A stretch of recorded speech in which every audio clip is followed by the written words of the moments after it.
하나님 말씀 보겠습니다. 하나님 말씀은 마가복음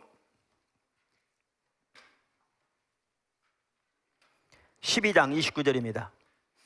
하나님의 말씀은 마가복음 12장 29절. 예수께서 대답하시되 첫째는 이것이니 이스라엘아 들으라. 주 곧 우리 하나님은 유일하신 주시라. 내 마음을 다하고 목숨을 다하고 뜻을 다하고 힘을 다하여 주 너의 하나님을 사랑하라 하신 것이요, 둘째는 이것이니 내 이웃을 내 자신같이 사랑하라 하신 것이라. 이보다 더 큰 계명이 없느니라. 우리가 일터 사역에 대해서 지금 시리즈로 쭉 살펴보고 있습니다. 오늘이 21번째 시간인데요, 그러니까 이번 살펴본 것만 하더라도 이렇게 전체적으로 보면 하나님께서 포도나무 교회를 성도 한 사람 한 사람이 선교사적인 삶을 사는 선교적 교회로 지금 세워가고 계십니다. 지금 하나님 인도하심을 따라가다 보니까요, 전체적인 그림이. 그런데 우리가 한 사람 한 사람이 선교사적인 삶을 살려면 분명한 이해가 있어야 하는 매우 중요한 한 가지가 일터 사역에 대한 이해입니다. 그래서 이 부분이 이제 집중적으로 우리가 다뤄가고 있고요. 지난주부터는 그래서 일의 소명이라고 제가 부르는 영어로 vocation이라는 건데, 일을 하나님이 우리에게 주신 소명으로 이해해서 섬기는 이 부분을 지금 살펴가고 있습니다. 오늘은 이제 그것의 두 번째입니다. 선교적 교회, 이렇게 말씀드린 대로 우리 모든 성도들이 선교사적인 삶을 사는, 우리가 그래서 살아야 합니다. 그 세상을 향한 우리의 소명, 그래서 선교해서 이렇게 도표를 보여드렸잖아요. 다시 한번 보여주시면, 예수님의 주대심의 토대 위에서 복음 전도, 이제 여기에 핵심적인 것이 관계 중심 전도의 생활합니다. 우리 모두가 다 그 삶을 사는. 그리고 이제 가르침, 양육, 그다음에 사랑의 섬김, 문화의 구속, 창조 세계 돌봄인데, 우리가 살펴가고 있는 이 부분은 지난주에 말씀드린 것처럼 저 사랑의 섬김에 속한 부분 중에 한 중요한 전체적인 부분입니다. 그러니까 하나님은 천지를 창조하실 뿐만 아니라 지금도 모든 피조 세계를 유지하시며 돌보시며 인도하시며 위에서 공급하고 계십니다. 이것을 하나님의 섭리라 이렇게 부릅니다.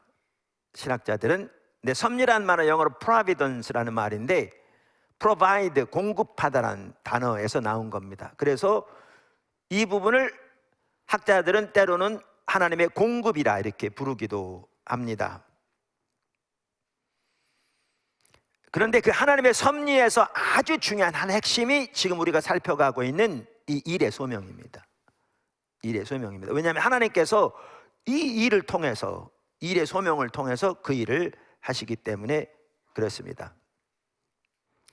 그래서 이것을 누구보다 가장 먼저 그리고 잘 이렇게 정리하고 집중적으로 가르쳤던 사람이 마르틴 루터입니다. 종교개혁자. 그리고 그 마르틴 루터의 가르침의 토대에서 이 부분을 아주 잘 다루고 있는 책이 진 에드워드 베이스라는, 그러니까 베이스인데 이 발음이 뭐 저도 잘 못하고 여러분 듣기 거북하니까 제가 그냥 한국식으로 읽겠습니다. 네.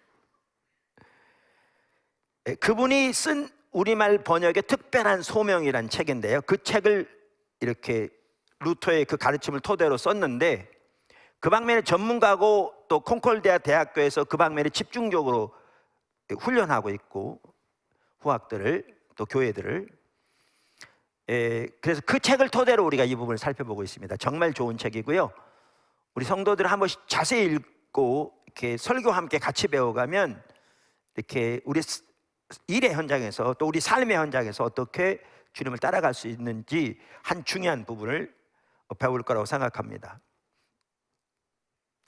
루터의 유명한 말에 의하면 하나님은 농장에서 가축의 젖을 짜는 여인을 통해 젖을 짜신다, 이제 그렇게 말했습니다.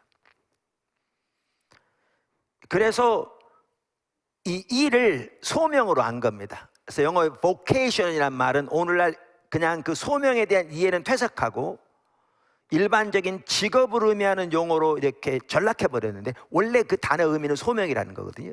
근데 일을 소명으로 하는, 그래서 이 vocation을 이제 그 단어를 집중적으로 이렇게 말한 사람이 바로 루터입니다. 일터 사역에 대해 살펴보다 보니까 혹시 여러분 중에는 또 이렇게 유튜브를 함께하는 분들 중에서도 나는 은퇴했는데 나는 직업을 더 이상 가지고 있지 않는데 그렇게 생각할지 모르지만요, 일은 반드시 그 수입을 위해 하는 일만이 일이 아닙니다.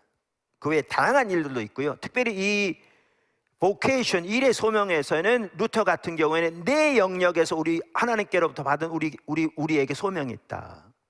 일터, 가정, 사회, 교회. 그래서 복합적인 소명을 이 내 영역에서 하나님께로부터 받는다, 이렇게 말하고 있거든요. 그럼 이 일의 소명의 원리를 은퇴한 분들도 가정에서는 여전히 가지고 있고, 교회에서 여전히 가지고 있고, 사회에서 여전히 가지고 있기 때문에 이것은 우리 모두가 반드시 배워야 할 매우 중요한 부분이기도 합니다. 그런데 그래서 지난주부터 일의 소명에 대해 살펴보고 있는데, 이 일의 소명에 있어서 핵심이 뭐냐면 이웃을 사랑하는 겁니다. 이웃을 사랑하는 겁니다. 루터는 일의 소명의 목적을 이웃을 사랑하는 것이라고 강력하게 강조했습니다. 이 부분이 사실은 핵심적인 부분입니다. 그래서 오늘은 그 부분을 살펴보려고 합니다. 그 부분을 아까 말씀드린 진 에드워드 베이스도 이렇게 말합니다. 소명의 목적은 이웃을 사랑하고 섬기는 것이다. 그러면서 이것은 즉 사랑하고 섬기는 것, 사랑은 부르심을 받은 사람들이 각각 그 소명을 다하여 살아가기 위한 시험이고 기준이고 지침이다. 그러니까 사랑이, 다시 말하면 이웃 사랑이 일의 소명에 대한 시험이기도 하고 기준이기도 하고 지침이라는 겁니다. 여기 시험이란 말은 테스트라 그 말입니다. 내 일의 소명이 올바른 건가 아닌가를 테스트하는 그 시험이 이웃사랑이라는 겁니다. 이것이 루터가 말했던 핵심적인 중요한 내용입니다. 그래서 오늘은 그 부분을 살펴보려고 하는 것입니다. 첫째, 일의 소명은 이웃을 섬기는 겁니다. 일의 소명은 이웃을 섬기는 것입니다. 할렐루야. 한번 따라서 한번 해볼까요? 일의 소명은 이웃을 섬기는 것이다. 제가 이런 걸 전혀 안 해가지고 각 외부 강사들이 오면 우리 성도들이 가만히 있으니까 반응이 없는 줄 알고 다 적고 있는데 속으로 어떨 때는 실제로 말로 무슨 놈의 교회가 이러냐 그러는데 우리 잘하고 있습니다. 네.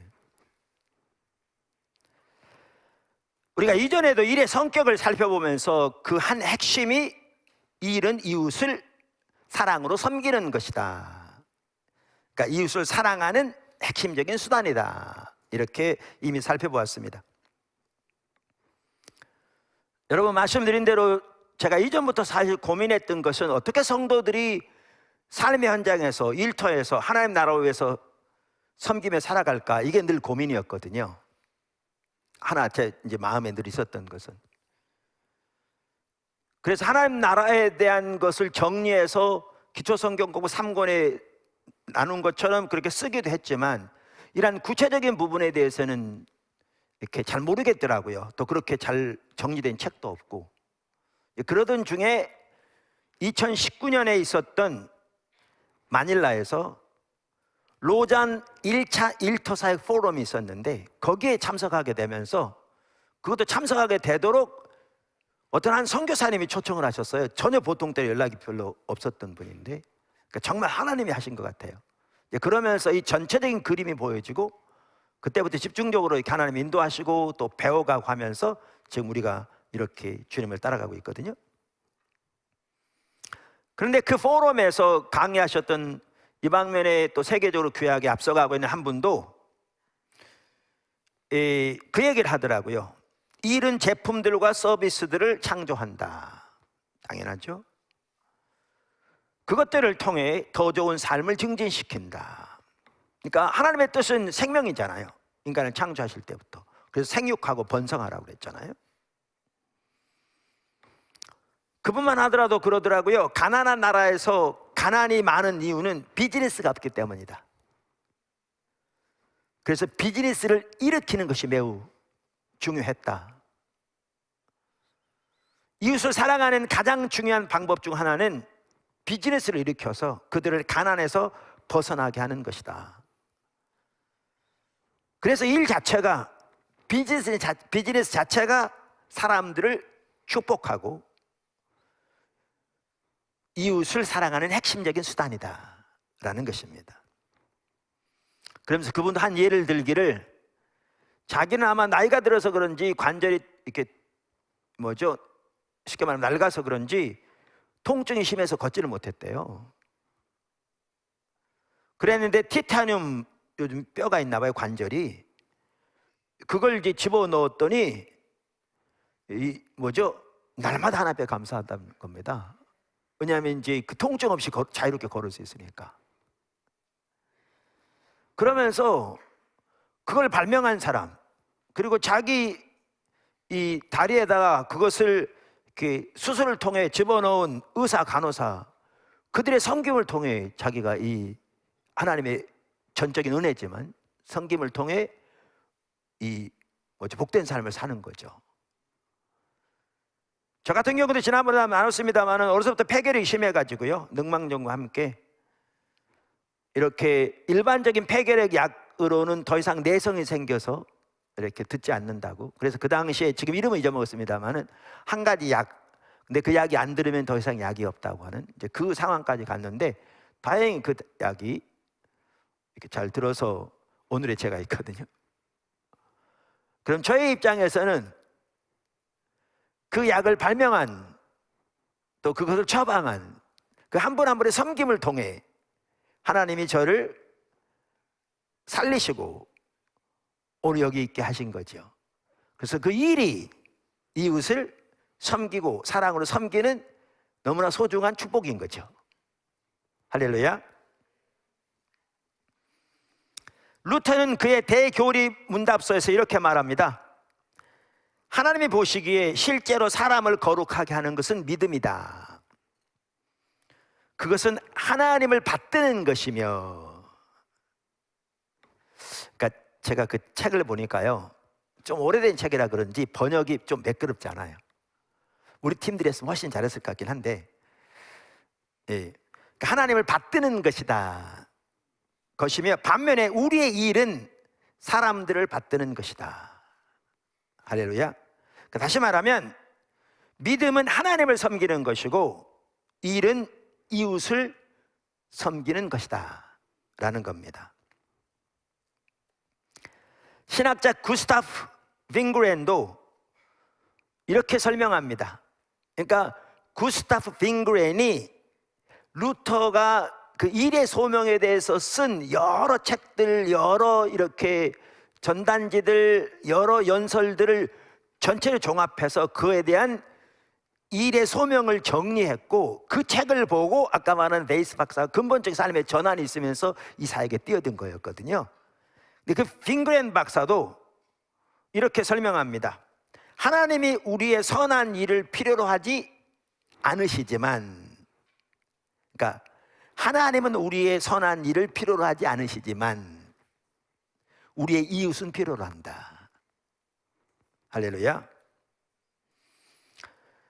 그러니까 이제 루터는 반복적으로 뭐를 강조했느냐 하면 우리의 일은 하나님을 섬기지는 않는다라고 말한 거죠. 궁극적 하나님 섬김이다. 조금 이따 말씀드리겠지만, 근데 왜 이것을 강조했냐면 그 당시 상황을 이해하셔야 합니다. 그 당시 상황이 어떤 상황이에요? 중세시대, 우리의 행위를 통해서 구원받는다는 거잖아요. 타락해가지고. 그래가지고 로마에 있는 성 베드로 성당을 지을 때 마을마다 다니면서 사람들이 이렇게 헌금함 이렇게 들고 다니면서 종을 치면서 그랬거든요. 여러분이 여기 헌금을 하는 순간, 그 동전이 땡그라가는 떨어지는 순간, 여러분이 돌아가신 어머님이 20만 년 전에 연옥에서 천국으로 들어갈 겁니다. 그랬거든요. 지금은 웃지만 다 그랬어요. 그 당시에. 그러면 줄줄이 줄 서가지고 헌금하면서 그 동그랑 떨어진 순간 자기 어머님의 영혼이 연옥에서 20만 년 먼저 천국에 들어갔다고 눈물 흘리고 그랬거든요. 그 당시 가르친 대로 마르틴 루터는 그 영혼의 평안을 얻기 위해서 성지들을 방문하고 로마의 이 베드로 성당의 계단들을 이렇게 무릎을 꿇고 이렇게 오르면서 그 계단마다 입을 맞춰 올랐거든요. 그런데도 마음에 평안이 없었어요. 그냥 다 그렇게 가르쳤으니까. 그러면서 이제 결국 믿음으로 말미암는 의로 이렇게 돌이키게 된 거거든요. 계기가 되어서. 그러니까 이러한 것이 너무나 팽배한 시대에, 그러한 이해가 너무나 팽배한 시대니까 일에 대해서 말하면 또 사람들이 이 일을 하나님을 섬기는, 그래서 일을 하나님께 가까이 나아가는 어떤 조건 내지는 공을 쌓는 것으로 이해할까 봐 이 부분을 반복적으로 강조하는 거예요. 일은 하나님을 섬기는 게 아니다라는 것을. 조금 더 나누겠지만 일은 하나님을 섬깁니다. 그런데 우리의 구원의 조건이나 하나님의 은혜를 받을 만한 조건으로 하나님을 섬기는 건 전혀 아니라 그 말이죠. 이건 오늘날도 우리가 분명히 이해해야 할 이해이기도 합니다. 오히려 우리는 전적인 하나님의 은혜로 믿음을 통해 구원받고 하나님의 사랑으로 구원받는 것이죠. 그런데 일은 오히려 우리가 은혜로 믿음을 통해 구원을 받은 그 하나님의 사랑에 감사하는 그 열매로 우리가 이웃을 섬기는, 소명을 통해 사랑으로 이웃을 섬기는 열매라고 볼 수 있겠죠. 할렐루야. 그래서 베이스 박사도 이렇게 얘기합니다. 하나님은 이 세상을 다스리기 위한 한 부분으로 사람에게 각기 다른 소명을 주셨다. 그러니까 이 가치예요. 하나님이 지금 하나님의 모든 피조 세계를 여전히 다스리시고 여전히 돌보시고 여전히 유지하고 계신데 뭐를 통해 하시느냐? 각 사람에게 주어진 일의 소명을 통해 하신다는 거예요. 심지어 안 믿는 사람에게까지 하나님 주어신. 할렐루야. 하나님은 섭리의 능력을 통해 사랑의 일 안에서 활동하신다.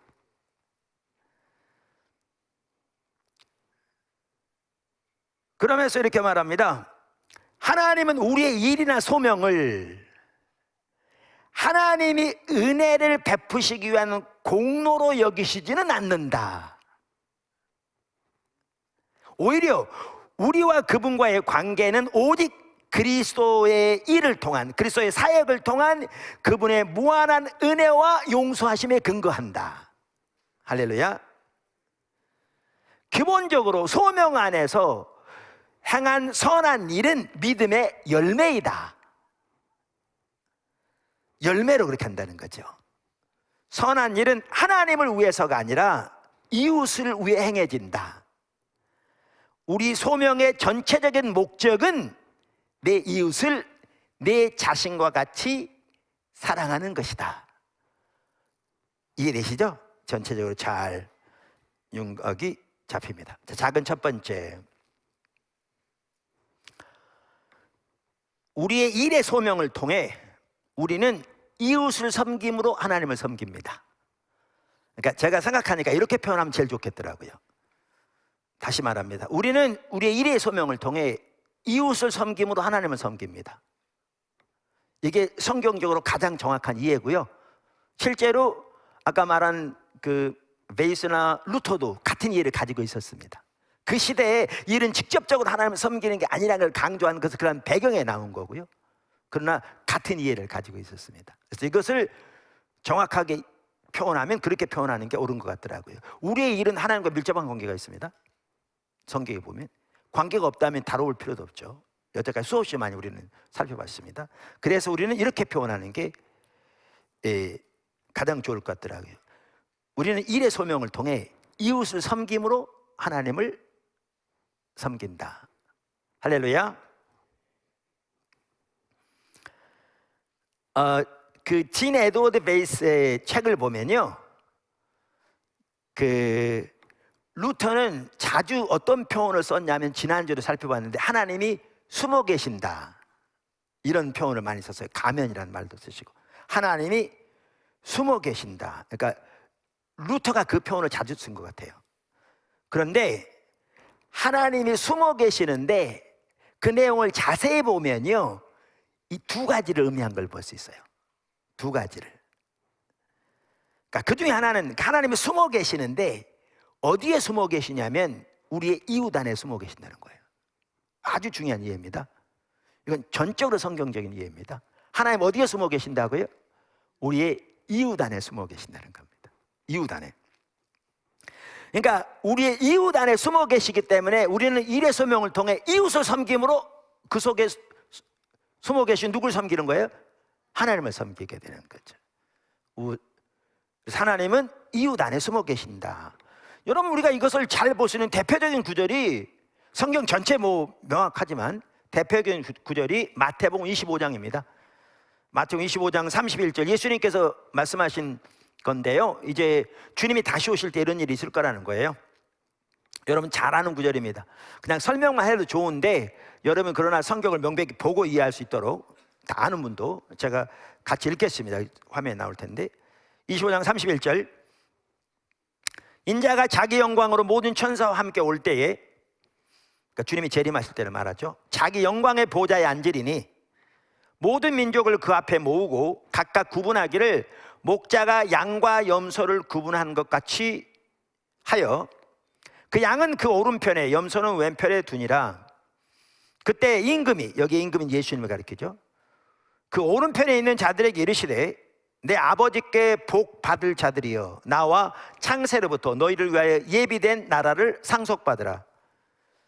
내가 줄일 때에 너희가 먹을 것을 주었고 목마를 때에 마시게 하였고 나그네 되었을 때 영접하였고, 이제 그 외에 비슷한 얘기도 쭉 나옵니다.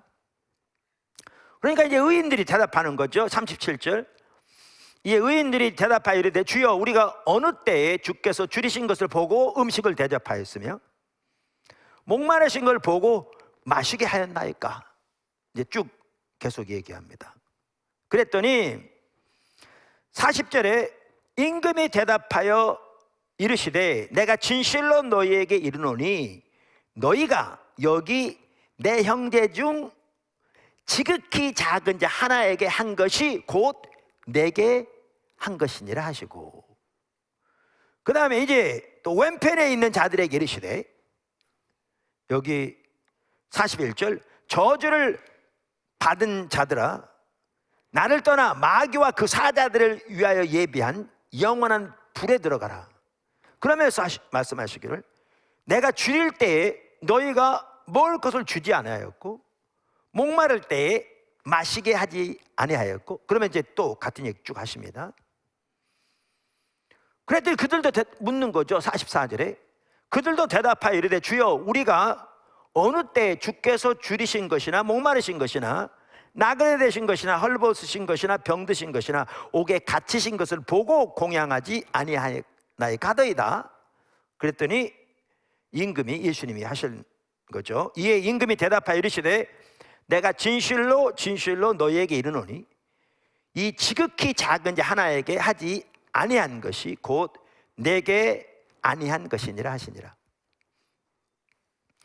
그들은 영벌에, 의인은 영생에 들어가리라 하시니라. 그럼 이 구절은 행함으로 말미암는 구원을 말하는 구절인가? 실제로 이 구절만 보면 행함으로 말미암는 구원을 말하는 것 같습니다. 이 구절만 본다면. 근데 우리는 성경을 전체적으로 이해해야 되잖아요. 그러니까 칼빈도 그렇게 말했듯이 우리가 성경 전체적으로 볼 때에 이 구절은 행함으로 말미암아 구원받는 것을 말하는 구절은 아닌 거죠. 그럼 이 구절은 뭘 말하는 건가? 우리에게 진정한 믿음이 있다면 행함의 열매가 동반돼야 할 걸 말하는 거죠. 야고보서가 명확하게 말하고 있는 것처럼. 매우 중요한 말씀이죠. 예수님이 직접 하신 말씀이기도 하고. 자, 그러면서 이 구절에 보면 중요한 한 가지 뭘 볼 수 있냐면, 하나님이 혹은 예수님이 루터의 표현대로 말한다면 우리의 이웃 가운데 숨어 계신 걸 볼 수 있어요. 여기. 그래서 여기에 보면 명확하게 우리가 알 수 있는 게 뭐냐면, 우리가 바로 우리 이웃을 섬김으로 결국 누구를 섬기는 건가? 하나님을 혹은 예수님을 섬기는 것임을 명명백백하게 볼 수 있습니다. 명명백백하게. 그래서 우리가 분명히 기억해야 할 것은, 우리는 이웃을 섬김으로 하나님을 섬기는 건데, 우리는 일의 소명을 통해서도 동일한 일을 한다는 거죠. 일의 소명을 통해서도 동일한 일을 한다. 그래서 베이스 박사들이 이렇게 얘기합니다. 그렇다, 그리스도는 우리 이웃에, 특별히 도움을 필요로 하는 이웃 안에 숨어 계신다. 그리스도인들이 그들의 이웃을 사랑하도록 동기가 되어주는 것은 그들 안에 계신 그리스도를 만나는 것이다. 그래서 그리스도인들이 이웃을 사랑하도록 하는 동기는 바로 우리의 이웃 안에 있는 그리스도를 만나는 것이다, 그 말이죠. 할렐루야. 어떤 이웃은 그리 사랑할 만한 사람이 아닐지도 모른다. 그러나 그리스도께서 그 사람들을 사랑하시고 그 사람들을 위해 죽으셨다. 그런데 어떻게 우리가 그들을 사랑하지 않겠는가? 이렇게 얘기합니다. 근데 그러면서 계속 이렇게 얘기합니다. 페이스는 이것은 소명에도 적용된다. 아까 제가 말씀드린 것처럼 일의 소명에도. 굶주린 사람들을 먹이는 농부는 그리스도께 먹을 것을 주는 것이다. 자기의 아이에게 옷을 입히는 엄마는 그리스도께 옷을 입히는 것이다. 양로원의 봉사자들은 그리스도를 보살피는 것이다. 고용주와 고용인, 남편과 아내, 지배자와 피지배자, 목회자와 성도 모두 우리의 소명 안에서 서로는 각자 속에 있는 그리스도를 보고 그들을 섬기는 것이다. 이렇게 말하고 있습니다. 그래서 우리는 일의 소명을 통해, 아주 중요한 일의 소명을 통해 이웃을 섬김으로 하나님을 섬기는 겁니다. 이 일은 하나님과의 밀접한 관계가 있습니다. 우리의 구원의 조건이나 하나님의 은혜를 받는 어떤 그 공로나 이게 전혀 아니란 뜻이지, 밀접한 관계가 있는데 그것을 잘 표현하는 게, 우리는 이웃을 섬김으로 하나님을 섬긴다. 왜? 하나님이 이웃 안에 숨어 계시기 때문에. 이웃 안에, 특별히 필요에 처한 이웃 안에 숨어 계시기 때문에. 그러면서 이 루터도 그랬고요, 베이스 박사도 그런데, 여기 한 가지 중요한 게 뭐냐면, 우리가 이것을 이해한다면 우리의 이웃이 누구인가를 알아야 된다는 거예요. 그러니까 우리가 이웃을 사랑으로 섬김으로 하나님을 섬기는, 그래서 이웃 안에 하나님이 숨어 계신다고 그랬잖아요. 그래서 우리는 일의 소명에서, 그러니까 그것이 일터건 가정이건 교회건 사회건, 우리의 그 하나님의 일의 소명 안에서 우리는 우리의 이웃이 누구인가를 알아야 된다는 거죠. 그러니까 예수님께서 오늘 본문으로 읽은 말씀, 우리가 읽은 말씀, 가장 큰 두 가지 계명을 말씀하셨을 때 율법사가 시험하여 물을 때 대답하신 거잖아요. 그 율법사가 그러면 나의 이웃은 누굽니까? 라고 물은 것처럼 우리가 똑같이 그 질문을 해야 된다는 거예요. 그 질문을. 제가 보기에 이것은 아주 중요한 것 같더라고요. 중요한 것 같더라고요. 그러니까 이런 겁니다. 자, 내가 어떠한 사업을 한다. 그러면 우리의 이웃은 누구겠어요? 고객이죠. 근데 고객일 뿐만 아니라, 예를 들면 자기가 고용주라면 이웃은 고객이기도 하지만 또 다른 이웃은 직원인 거죠. 자기가 직원이라면 고객은 이웃일 뿐만 아니라, 죄송합니다, 왜 이래? 이웃은 고객일 뿐만 아니라 고용주이기도 한 거죠. 상사이기도 한 거죠.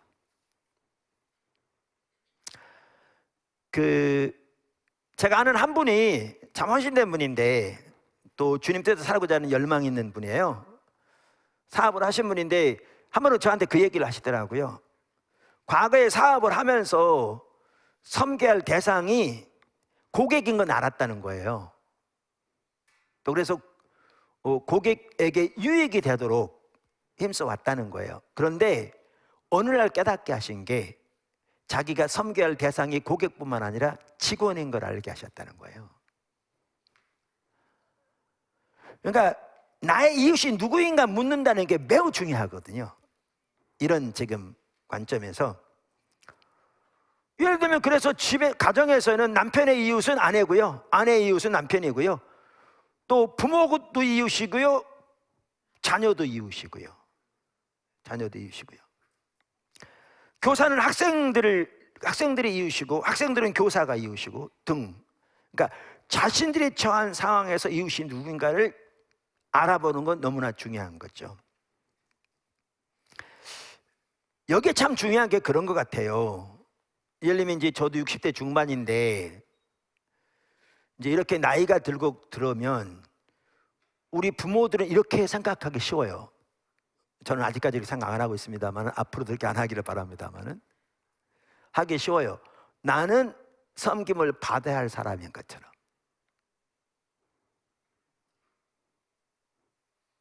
당연히. 그러다 보면 섬김을 기대하고 요구하는 그런 관계는 매우 어려워지는 거죠. 자녀 입장에서는 당연히 부모가 이웃인 거죠. 사랑으로 섬게 하는. 근데 동시에 부모도 자녀가 이웃인 거예요. 나이 들어서도. 부모가 나가 돈을 벌어서 자녀를 섬길 수는 없겠지만 부모는 부모대로 자녀를 사랑으로 섬길 수 있는 영역이 충분히 있을 거거든요. 그러다 보니까 아까도 말씀드린 대로 일의 소명은 이웃을 섬기는 것이다. 그럴 때 또 이웃을 섬김으로 하나님을 섬긴다. 그럴 때 당연하게 여길 수 있는데 우리가 거기서 한 가지 예리하게 질문하고 살펴봐야 할 게 우리의 이웃은 그럼 누구인가? 라는 것을 살펴보는 게 매우 중요합니다. 살펴보시기 축복합니다. 네. 자, 큰 두 번째. 일의 소명의 핵심적인 동기는 사랑입니다. 이게 루터가 그토록 강조했던 부분입니다. 일의 소명의 핵심적인 동기는 사랑입니다. 아까 제가 진 에드워드 베이스 박사의 그 소명의 목적은 이웃을 사랑하고 섬기는 것이다 아까 말씀드렸잖아요. 그러면서 바로 이웃 사랑이 일의 소명을 위한 시험이고 기준이고 지침이다. 이게 루터의 가치거든요. 말씀드렸잖아요.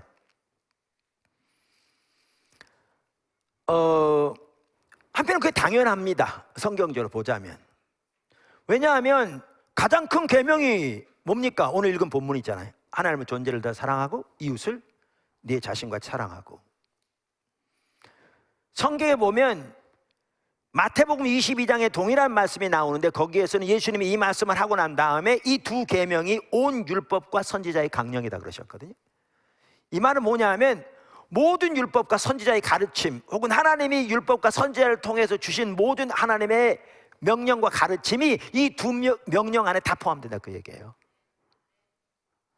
그러니까 십계명만 하더라도 십계명이 결국 둘로 나눠져 있어요. 하나는 그렇게 하나님의 존재를 내 사랑하는 것이고 둘째는 이웃을 그렇게 사랑하는 거예요. 십계명이 정확하게 둘 속에 다 들어가요. 그렇게 중요한 명령이기 때문에 일의 소명을 통해서 이웃을 섬기는데 사랑을 해야 한다. 너무나 당연한 얘기죠. 한편으로는 당연한 얘기죠. 그런데 그뿐만이 아니라 우리는 뭘 생각해야 되냐면 일의 소명이 하나님의 섭리에 동참하는 거라는 사실이에요. 늘 말씀드린 대로 이걸 기억하셔야 돼요. 그러니까 루터도 그 책에 보면 자주 이걸 강조했더라고요. 근데 이걸 참 이해하는 게 중요해요. 일의 소명은 우리가 하는 게 아니에요. 근본적으로 우리는 그렇게 생각하기 쉬워요. 그럼 우리에게 뭐 엄청난 짐만 지워지는 거죠. 일의 소명은 우리가 하는 게 아니고요, 하나님이 하시는 거예요. 아까는 말씀드린 대로 하나님께서 이 모든 피조 세계를, 온 우주를 지속적으로 돌보시고 붙드시고 인도하시고 공급하시고 말씀드린 이게 이제 섭리라고 그랬잖아요. 근데 하나님이 이 일을 하시는데 뭘 통해서 하신다고요? 우리 인류에게 주신 일의 소명을 통해서 이 일을 하시는 거예요. 그러니까 하나님이 일을 하시는 것이고 우리는 일의 소명을 통해 이 하나님이 하시는 일에 동참하는 거예요. 근본적으로 그래서 이 일의 소명이 하나님이 하시는 일이에요. 이거를 기억하시는 게 중요해요. 그리고 우리는 이 하나님의 역사에, 하나님의 창조의 동역자로서, 그 중에 한 부분이 이거잖아요. 창조의 동역자로서 이 하나님의 역사에 우리가 이제 동참하는 거죠. 동참하는데 하나님께서 피조 세계를 돌보시고 유지하시고 인도하시고 공급하시는데 무엇 때문에 그렇게 하시는가? 사랑으로 하세요. 너무나 당연하죠. 왜냐하면 하나님은 속성 자체가 사랑이시니까. 하나님은 사랑이시라. 그런데 너무나 당연한 얘기인데 사랑으로 하세요. 이것을 정확하게 말하고 있는 구절이 어디냐면 마태복음 5장이에요. 마태복음 5장 한번 보실래요? 43절부터 보시면 또 좋을 것 같아요. 산상수훈에 나오는 말씀인데요, 5장 43절부터 48절까지 보시죠. 같이. 또 내 이웃을 사랑하고 내 원수를 미워하라 하였다는 것을 너희가 들었으나 나는 너희에게 이르노니 너희 원수를 사랑하며 너희를 박해하는 자를 위하여 기도하라.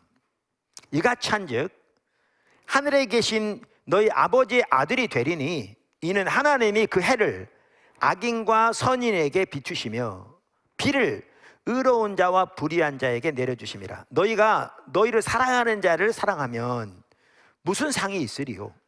세리도 이같이 아니하느냐? 또 너희가 너희 형제에게만 무난하면 남보다 더하는 것이 무엇이냐? 이방인들도 이같이 아니하느냐? 그러므로 하늘에 계신 너희 아버지의 온전하신 것 같이 너희도 온전하라. 지금 이 구절이 뭐에 대해서 말하는 구절이에요? 이웃 사랑에 말하는 구절이잖아요. 그러면서 하나님이 이전부터 내려오던 율법을 재해석하시는 거죠, 예수님이. 그래서 지금 이렇게 말씀하십니다. 근데 이웃을 사랑하라고 말씀하시면서 그 하나의 그 본보기로 하나님의 사랑을 제시해요. 그 하나님의 사랑을 제시한 게 45절인데 이같이 한즉 하늘에 계신 너희 아버지 아들이 되리니, 너희가 하나님의 아들이니까 아버지가 하신 것처럼 하라 그 말이에요. 그러면서 이는 하나님이 그 해를 악인과 선인에게 비추시며 비를 의로운 자와 불의한 자에게 내려주심이라. 여러분 이 구절이 뭐에 대해서 말하는 구절인지 아세요? 이게 하나님의 섭리에 대해서 말하는 구절이에요. 이걸 일반은총이라고 부르고요, 이걸 학자들이 하나님의 섭리라고 부르고요, 이거를 하나님의 공급이라고 부르는 거예요. 근데 이 구절이 지금 뭐에 대해서 말하는 구절이에요? 사랑에 대해서 말하는 구절이에요. 이걸 보면 명확하게 볼 수 있는 게 뭐냐 하면 하나님이 하나님의 섭리를 통해 우주를 돌보시고 유지하시고 인도하시고 공급하시는 게 하나님의 그 강력한, 심지어 안 믿는 자에까지 동일하게 베푸시는 하나님의 사랑으로 인한 것임을 볼 수 있어요. 그런데 우리의 일의 소명은 바로 이 하나님의 섭리에 동참하는 수단이에요. 하나님이 우리 일의 소명을 통해 이 일을 이루어 가시는 거예요. 그러니까 너무나 당연하게 이 일은 이웃사랑의 핵심이에요. 핵심이에요. 할렐루야. 그러니까 루터가 그렇게 말한 거예요. 이 이웃사랑이야말로 아까도 말씀드린 대로 이 소명에 대한 시험이기도 하고 기준이기도 하고 지침이기도 하다, 이렇게 말한 거예요.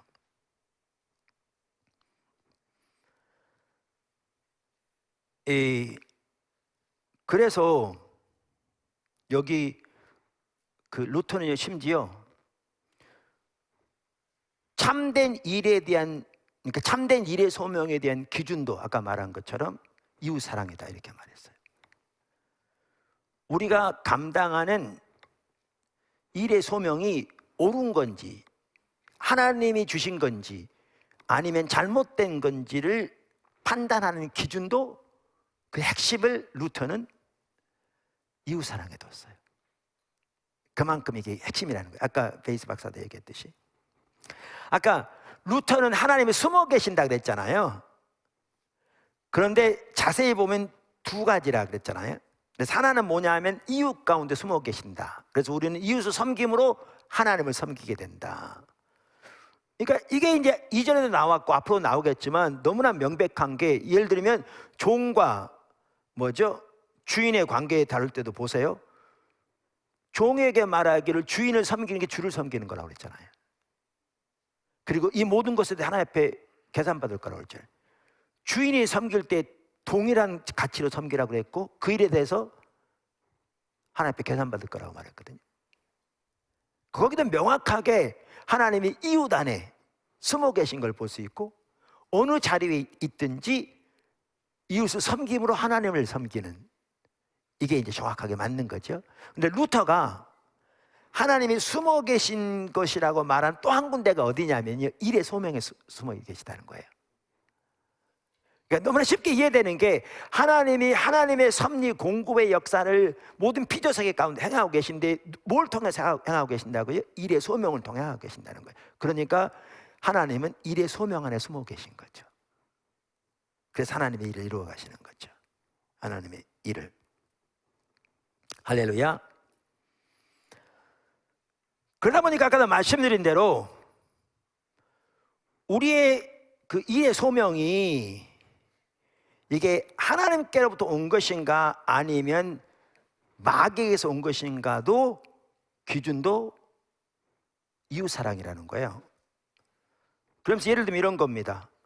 마약거래, 도둑, 사기꾼, 이것은 올바른 일의 소명이 될 수 없다는 거예요. 일반적으로 이해도 너무나 당연하죠. 왜냐하면 그 직업들 속에는 이웃에 대한 사랑이 전혀 있지 않다는 거죠. 이웃에 대한 사랑이 전혀 있지 않다는 겁니다.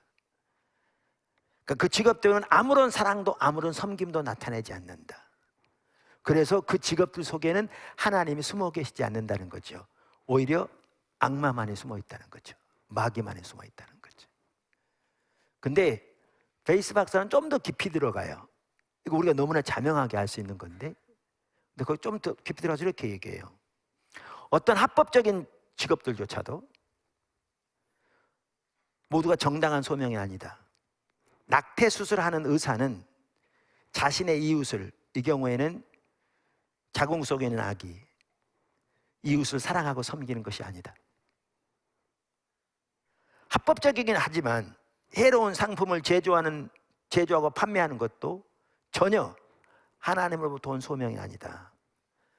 오늘날의 시장에 산적해 있는 합법적이지만 이웃 사람들에게 혜택을 주지 못한 모든 신용사기, 가짜의약품 등의 돈 낭비를 불러오는 제품들, 그런 제품들을 제조하고 판매하는 것 또한 하나님께로부터 온 소명이 아니다. 심지어 그는 이렇게 얘기해요. 재산을 다른 사람들의 혜택을 위해 생산적으로 투자하거나, 이것도 귀한 소명으로 봐요. 왜? 이웃 사랑을 위한 거니까. 하거나 아니면 자선 활동들을 통해 이웃을 위해서 사용하지 않는다면 그러한 부자는 하나님의 소명을 따라 사는 사람이 아니다. 이렇게 말해요. 우리 돌아보면 화를 짜갈 판이에요. 진짜 올바로 안 사는 경우 너무 많아요, 우리가. 그래서 일의 소명의 모든 핵심을 뭐에 두느냐 하면 이웃 사랑에 두는 거예요. 근데 정확하게 맞는 얘기 같아요. 아까 하나님 우리를 통해서 행하시니까.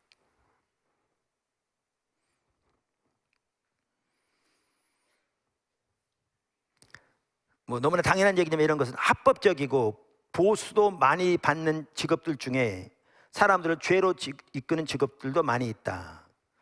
이는 악마가 하는 일이다.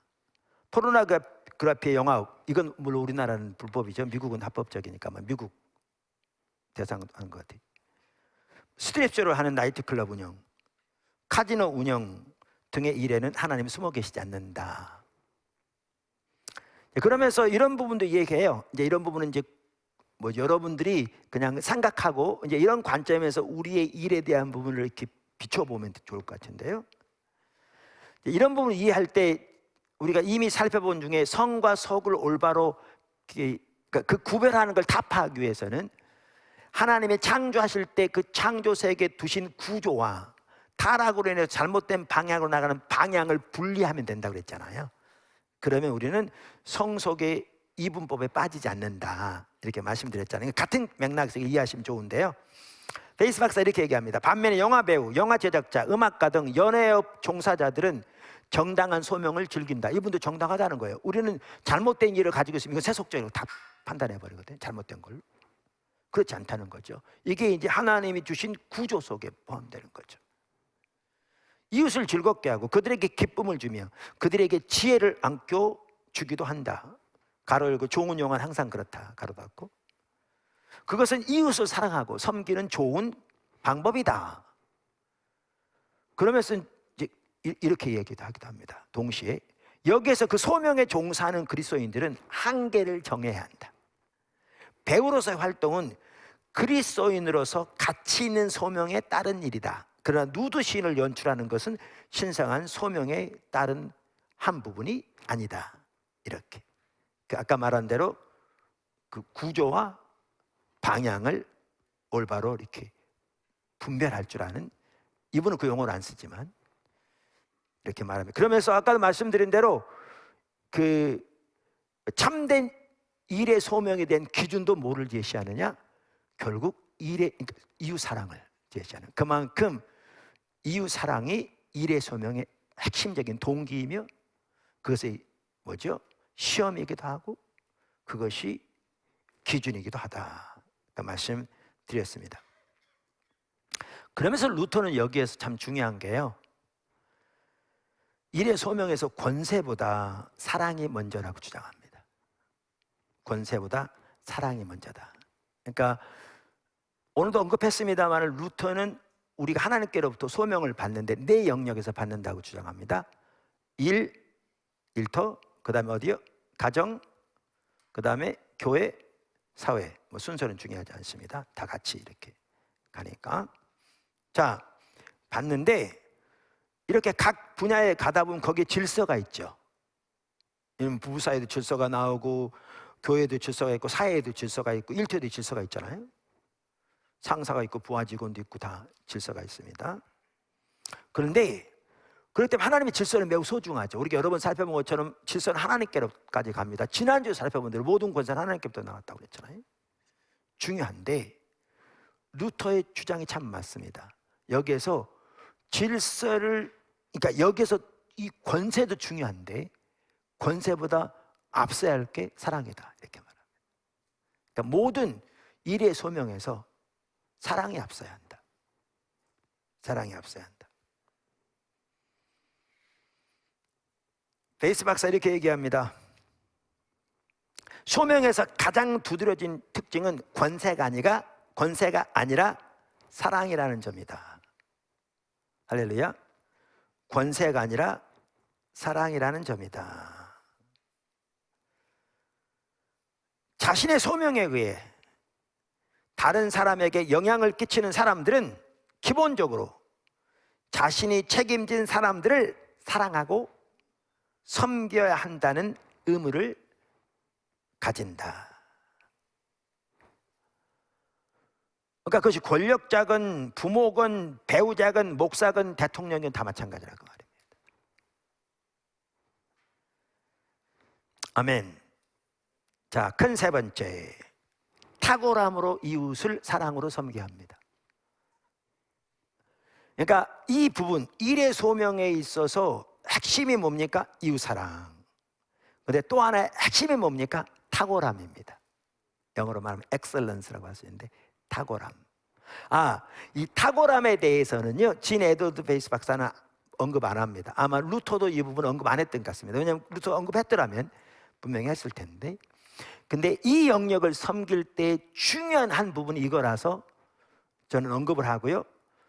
팀 켈러 목사님은 그의 책 일과 영성에서 이 부분을 잘 이렇게 언급하고 있습니다. 그래서 우리가 그 책을 가지고 이전에 한번 시리즈를 쭉 살펴봤을 때 이 부분을 언급한 적이 있습니다. 그래서 이 일의 소명을 우리가 머릿속에 가지고 있을 때 반드시 있어야 할 한 핵심은 하나는 이웃사랑이고 또 다른 핵심은 탁월함입니다. 물론 아까 말한 그 하나하나의 말들은 참 중요합니다. 우리는 이웃을 섬기면 하나님을 섬긴다. 하나님은 이웃 가운데, 우리의 일의 소명 가운데 숨어 계신다. 등등등 중요한 말, 이제 이해들이죠. 익숙히 가지고 있으면 중요한. 팀 켈러 목사님은 그분의 일과 영성 책에서 달란트를 능숙하게 사용하며 일해한다라는 소제목 하에 도로시 세이어스의 말을 인용합니다. 그러니까 도로시 세이어스인데 아까 말한 대로 영어도 잘 못하고 여러분도 복잡하고 하니까 그냥 한국식으로 하십시다. 이게 도로시 세이어스는 이분이 우리 신앙 변증가기도 하고요. 이분이 C.S. 루이스의 제자입니다. 그래서 그 많은 이 사람들이 뭐 일이라든가 이런 부분을 다룰 때 이분 책을 많이 인용합니다.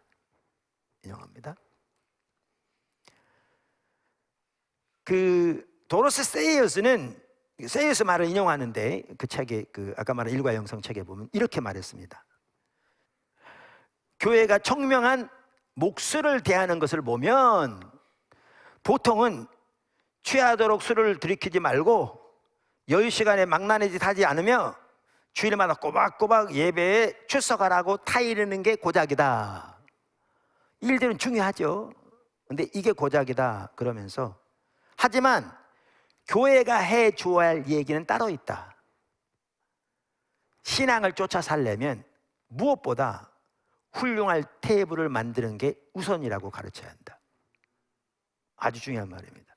그러니까 목수에게 교회는 당연히 아까 신앙생활에 그 말한 그런 중요한 부분도 말해야 되겠지만 목수에게 교회는 무엇보다 훌륭한 테이블을 만드는 게 우선이라고 가르쳐야 한다 그 얘기입니다. 이게 일의 소명입니다. 탁월함으로 이웃을 사랑으로 섬기는 정말 중요한 말입니다. 이걸 우리가 반드시 우리 속에 가지고 있어야 합니다. 그러면서 아까 말씀드린 그 일과 영성 그 책에 보면 아주 귀한 책입니다. 그 책도 그 책에 보면 그 1989년 2월 24일 날 있었던 비행기 사고에 대한 내용이 나옵니다. 1989년 2월 24일 날 호놀룰루를 출발해서 뉴질랜드로 가던 미국 유나이티드 에어라인 그 항공사 그 비행기 한 대에 일어났던 그 사고 사건입니다. 747 보잉기였는데요. 비행기가 22,000피트, 대개 날아갈 때 그렇게 높이 날거든요. 22,000피트. 이게 6,600m인가요? 여기에 이르렀을 때 화물칸 앞문이 뜯겨져 나가면서 항공기 옆구리에 커다란 구멍이 생겼습니다. 그래서 순식간에 9명의 승객들이 그 구멍으로 빨려나가 목숨을 잃었습니다. 그 흩날리는 파편에 이게 747이니까 양쪽 날개 엔진이 2대씩 있는데 오른쪽 날개에 있는 엔진 2개가 멈춰버렸습니다.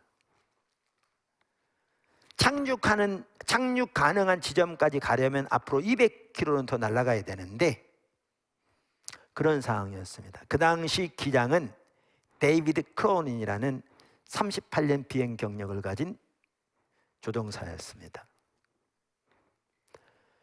그러면서 그 책에 보면 이제 이 사건을 다룬 일터 사역에 대해서도 아주 중요한 책 중에 하나인 윌리엄 딜이라는 사람이 쓴 먼데이 커넥션 이란 책에서 인용합니다. 이 사건에 대한 이렇게 말합니다. 먼데이 커넥션.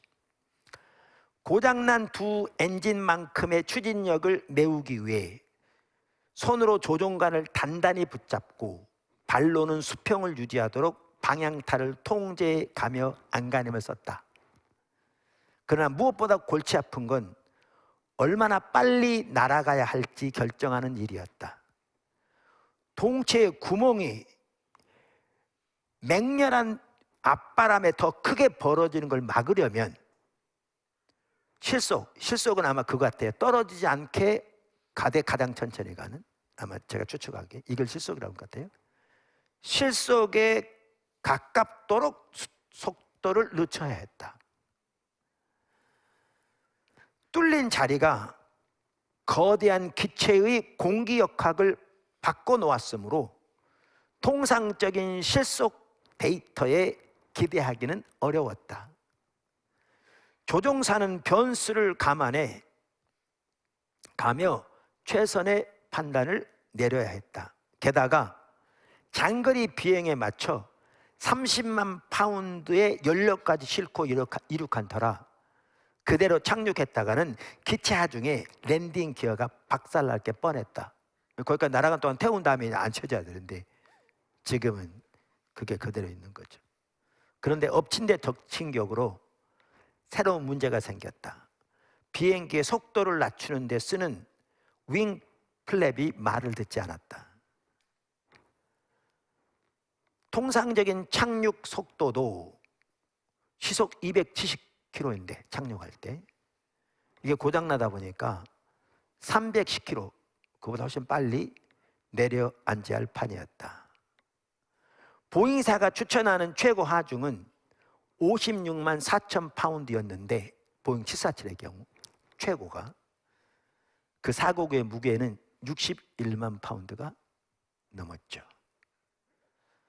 그럼에도 불구하고 크로넨 기장은 승무원들의 기억에 길이 남을 만큼 매끄럽게 항공기를 착륙시켜 승객들의 열렬한 환호를 받았다. 항공 전문가들은 그날 착륙에 대해 기적적이라는 수식어를 붙였다. 끔찍한 사고가 일어난 뒤 어느 기자가 크로넨에게 화물칸 문짝이 날아가는 순간 가장 먼저 무슨 생각이 들었느냐고 물었다. 기장은 말했다. 승객들을 위해 잠깐 기도하고 난 후 곧바로 일에 집중했습니다. 그러면서 딜은 이렇게 얘기한 거예요. 어떻게 세상에서 하나님과 더불어 움직일 것인가? 우리 성도들이. 그러면서 이 일을 통해 하나님을 섬기고 있음을 확인하는 방법으로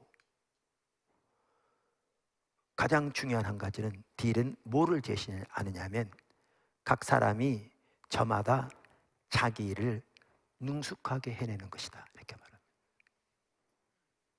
그게 가장 첫 번째 중요한 거라는 겁니다.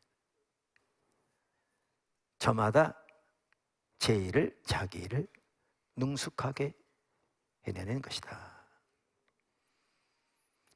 그러면서 그 일과 영성에 보면 그 딜이 쓴 먼데이 커넥션 책에서 좀 더 인용합니다. 이렇게 말합니다. 그 책은 유나이티드 에어라인 811편이 공경에 빠졌을 당시 크로니는 승객들한테 꼭 필요한 대단한 은사, 즉 오랜 경험과 뛰어난 판단력을 갖추고 있었다.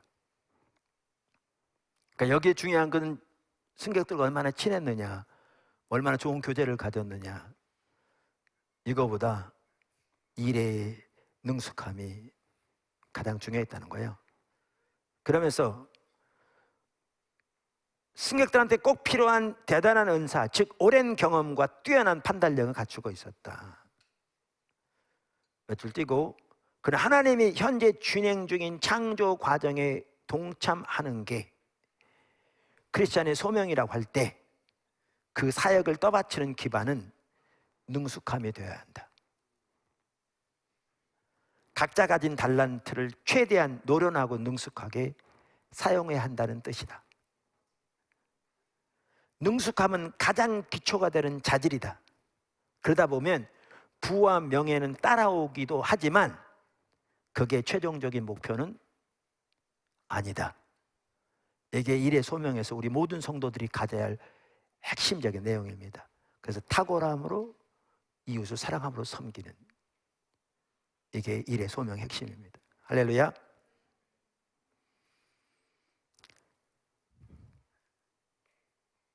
그래서 우리는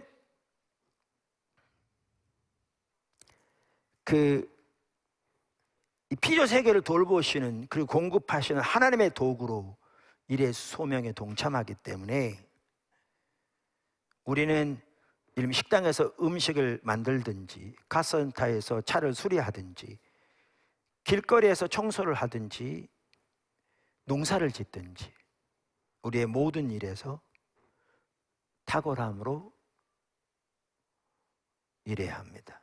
그걸 다른 말로 능숙함으로 일해야 합니다.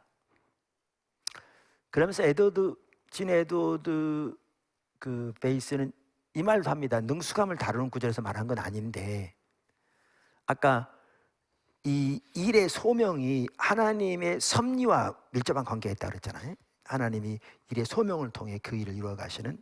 근데 베이스 박사는 이 점을 지적합니다. 근데 하나님이 이 하나님의 섭리를 위해, 다시 말하면 우리를 먹이고 입히고 이렇게 우리의 필요를 공급하는 데 있어서 어떻게 보면 가장 잘 드러난 직업은 오히려 세상에서 지위가 낮다고 하는 직업들이 오히려 잘 드러난다는 거죠.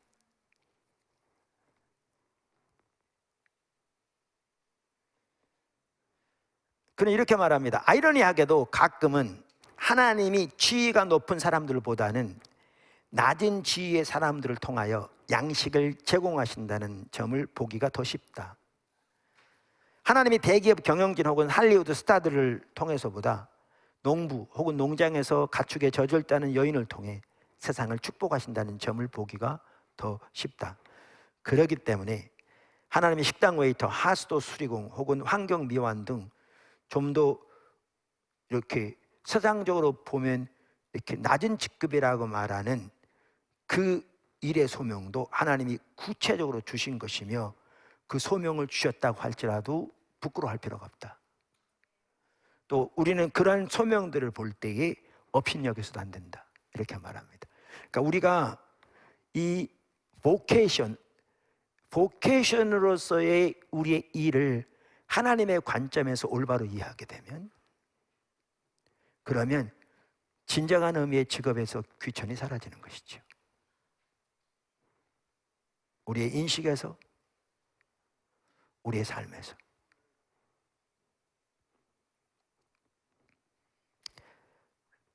데살로니가전서 4장 11절 12절에 이렇게 말합니다.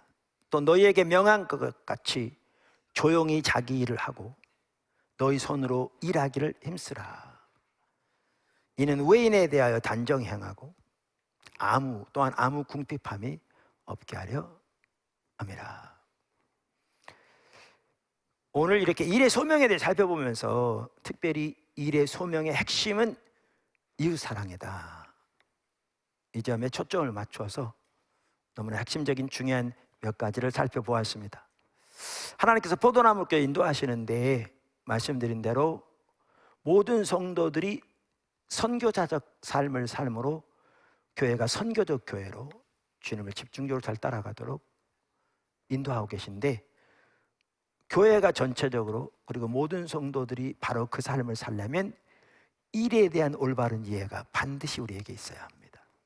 그래서 하나님은 일터 사역에 대해서 집중적으로 우리를 무장시키고 훈련하고 계신데, 우리 모든 성도들이 하나님의 특별히 2022년 맞이하면서 정말 이 길을 따라 행함으로 정말 하나님께 마음껏 영광 돌리고, 또 하나님의 은혜가 우리 삶 속에 지속적으로 더욱 놀랍게 넘치고 이 땅과 열방 가운데 하나님의 뜻이 놀랍게 이루어지는데 귀하게 쓰임받는 저와 여러분이 되기를 바라고요. 교회들이, 성도들이 이렇게 세워질 때 사회적인 교회에 대한 인식도 근본적으로 전환될 뿐만 아니라 하나님의 교회들이 다시 왕성하게 일어나는 핵심적인 계기도 될 줄로 믿습니다. 하나님은 그 자리로 인도하고 계신다고 믿고요. 송우 영신 예배 때 나눈 것처럼 포도나무 교회가 이 부분을 잘 따라갈 수 있기를 주님을 축원합니다. 제가 오늘 설교를 일찍 마친 것은 오늘 성찬식하기 위해서 그랬거든요. 우리 기도하겠습니다.